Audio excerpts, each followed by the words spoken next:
Zechariah chapter 3 comes on the heels of a prophecy, and all of Zechariah 3 is essentially a prophecy, but it comes on the heels of a prophecy that starts in Zechariah chapter 2, where it says there in verse 10, "Sing and rejoice, O daughter of Zion, for lo, I come. For lo, I come, and I will dwell in the midst of thee with the Lord." Saith the Lord, I will dwell in the midst of thee, saith the Lord. So this prophecy is really revolving around the work of Jesus Christ as he took upon himself a body of flesh and came into this world. I think that's important that we establish sort of that context, right? Now, Zechariah is a tough book. Let's not be naive. It's a difficult book. Do you know that Zechariah is the most quoted Old Testament book in the book of the Revelation? So it's a tough book. Revelation is not easy. And if Revelation is leaning heavily on Zechariah, then Zechariah is probably not a simple text itself. But there are some things, when I read the book of the Revelation, there's a lot there I don't understand, but there are some things that are really clear. I do the same thing with the book of Zechariah. There are some things in the book of Zechariah I read, and I'm not really sure, but there are some texts that are just so clear. And Zechariah 3 is one of them to me. It's just so easy and so clear. So Zechariah 3 starts this way. It says, "And he showed me Joshua the high priest standing before the angel of the Lord, and Satan standing at his right hand to resist him. And the Lord said unto Satan, The Lord rebuke thee, O Satan, even the Lord that hath chosen Jerusalem rebuke thee. Is not this a brand plucked out of the fire? Now Joshua was clothed with filthy garments, and stood before the angel. And he answered and spake unto those that stood before him, saying, Take away the filthy garments from him. And unto him he said, Behold, I have caused thine iniquity to pass from thee, and I will clothe thee with change of raiment. And I said, Let them set a fair mitre upon his head. So they set a fair mitre upon his head, and clothed him with garments. And the angel of the Lord stood by. And the angel of the Lord protested unto Joshua, saying, Thus saith the Lord of hosts, If thou wilt walk in my ways, and if thou wilt keep my charge, then thou shalt also judge my house, and shalt also keep my courts. And I will give thee places to walk among these that stand by.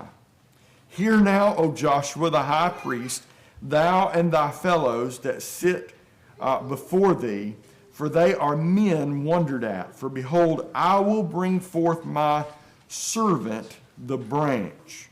For behold, the stone that I have laid before Joshua upon one stone shall be 7 eyes. Behold, I will engrave the graving thereof, saith the Lord of hosts, and I will remove the iniquity of that land in one day. In that day, saith the Lord of hosts, shall ye call every man his neighbor under the vine and under the fig tree. Okay, so I want you to get the picture. We've got Joshua the high priest. Joshua's actually the high priest at this time. That's his name. His name is Joshua. We all understand and know, I believe everybody here probably does understand and know, that Joshua is the Hebrew version of what name in the New Testament? Jesus. Exactly right. It's the Hebrew version of Jesus. So our immediate gut reaction many times when we're reading the Old Testament, we come across someone named Joshua, and especially if they're high priests, our immediate gut reaction is to make them a type and shadow of Jesus Christ. Resist that gut reaction this morning, because that's not what's going on here. It's not at all. Maybe this is a rare occasion, maybe it's not. I'm not going to go through and say I've read every single reference to the name Joshua as a high priest or as a leader of the children of Israel in any way, and I've counted up how many there are, and X number of percent are referring to Jesus, and X number of percent are types and shadows of something else. I can't tell you that. I don't know. I haven't done that, but I can tell you this is not one of those cases where Joshua is a type and shadow of Jesus. It's just not. What we have here is what is essentially a courtroom setting. Do you see it? Who's on trial? Joshua. Joshua's on trial.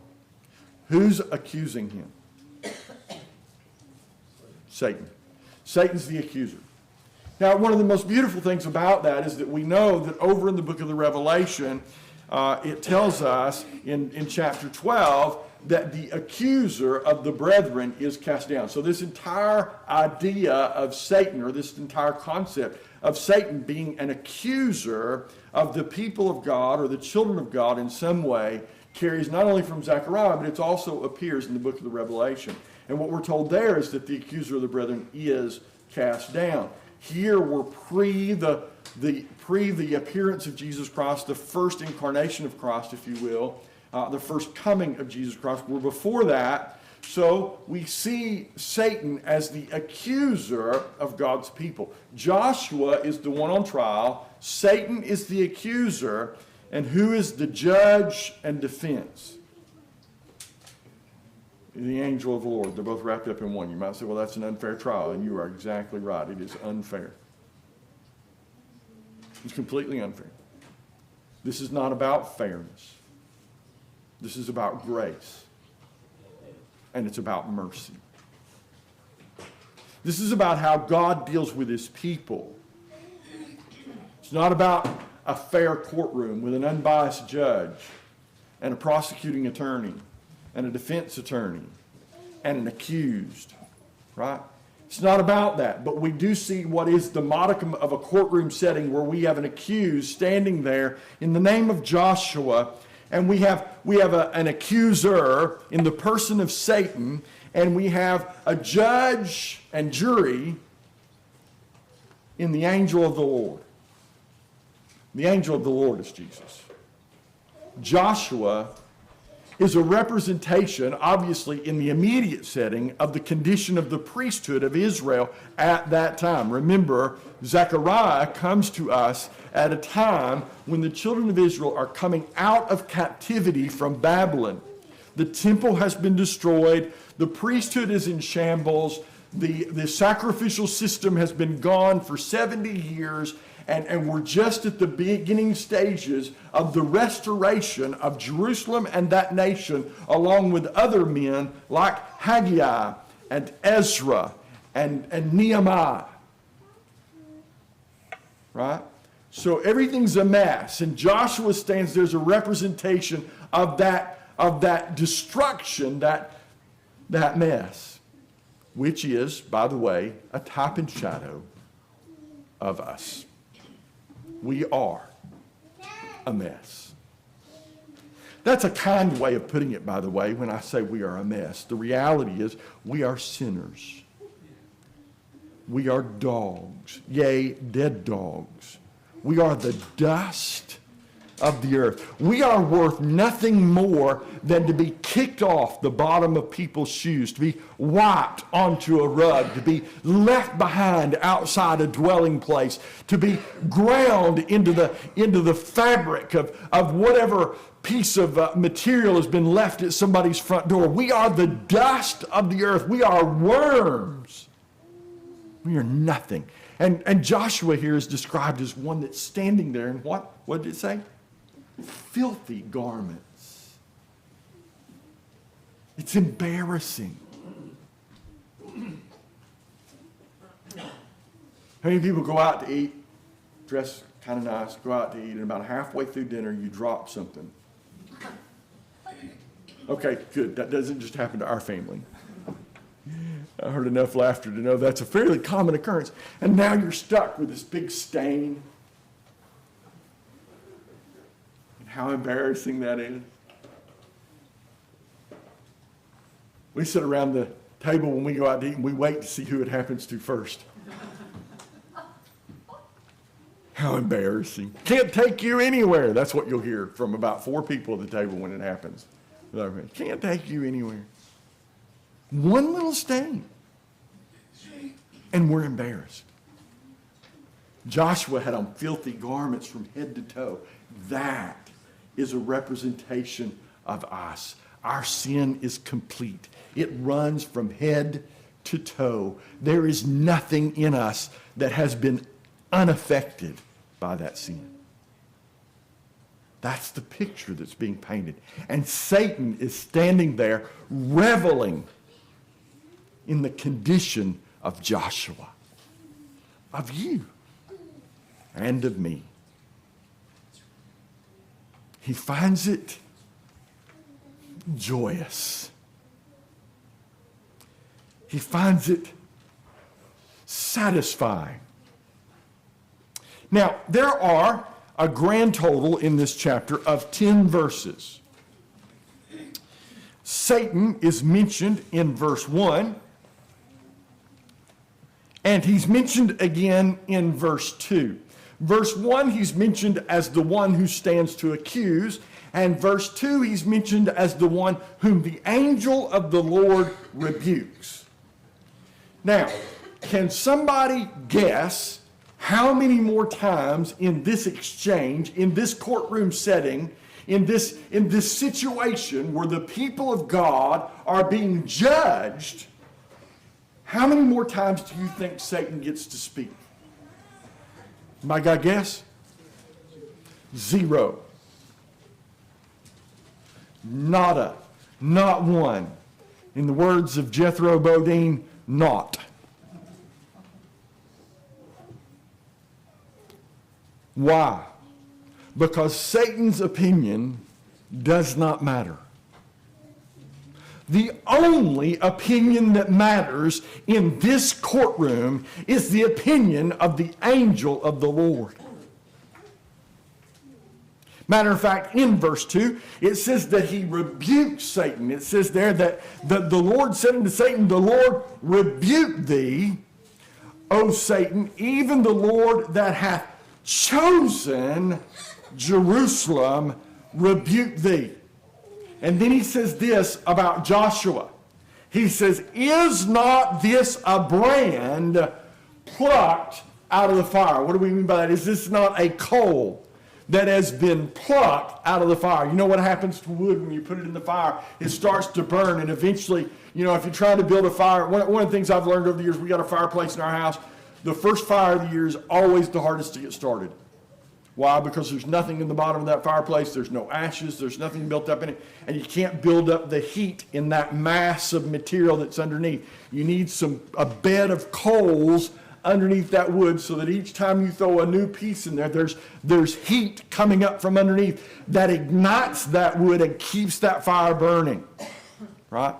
And he says, Joshua, this Joshua that you're looking at, in spite of the filthy garments that he is bearing, he said he is a brand that has been plucked out of the fire. Matter of fact, that reminds me of Amos 4:11. We're not going to go there because we don't have time, but you can write these references down. Amos 4:11 speaks of a firebrand that's been saved out of the fire. That's what we are.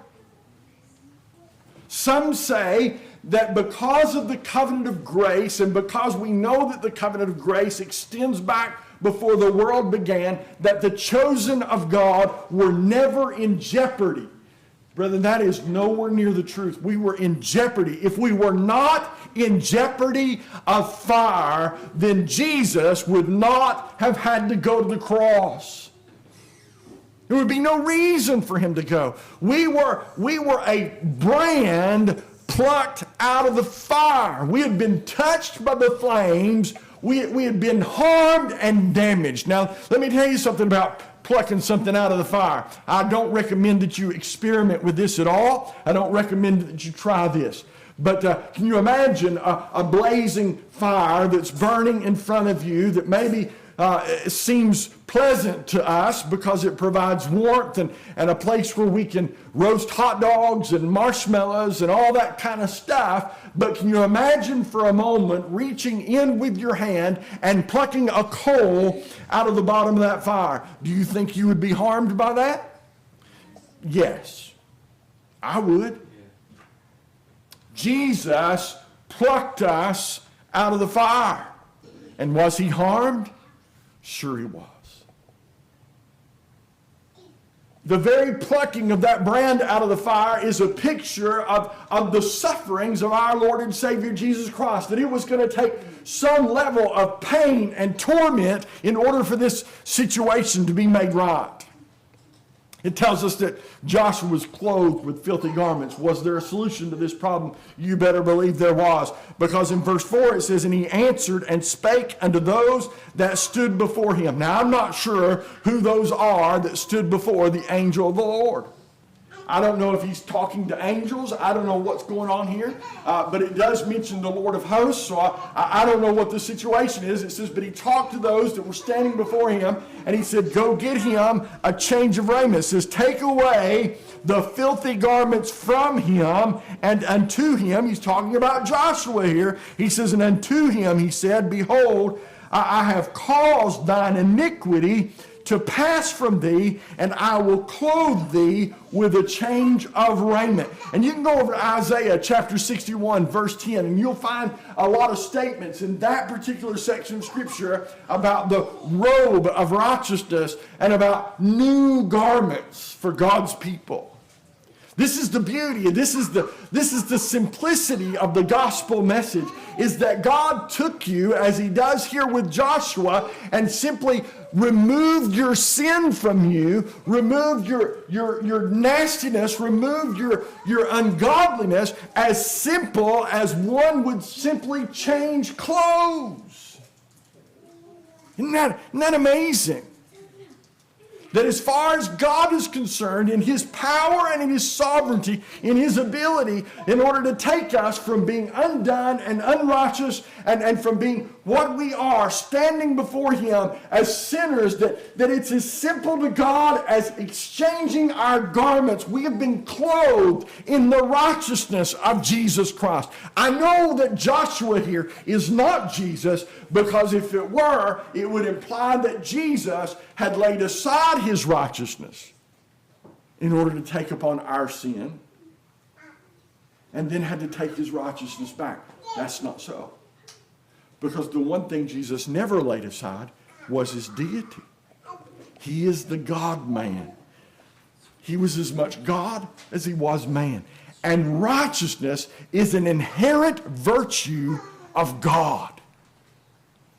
Jesus was never unrighteous. He was never without his righteousness. So this Joshua is not Jesus in picture, but it is us. And oh, how beautiful it is when you see that it's as though all God had to do through the work of Jesus Christ was just come down and unbutton our garments, unzip these clothes, strip them off, and give us a new garment, a garment that is pictured in the righteousness of Jesus Christ. And he changed our outcome. We are brands plucked out of the fire. We are priests who once had filthy garments, who've had those garments changed out. It says the angel of the Lord protested unto Joshua. Now Joshua did get a rebuke, but only after he had been plucked out of the fire. I want you to notice this.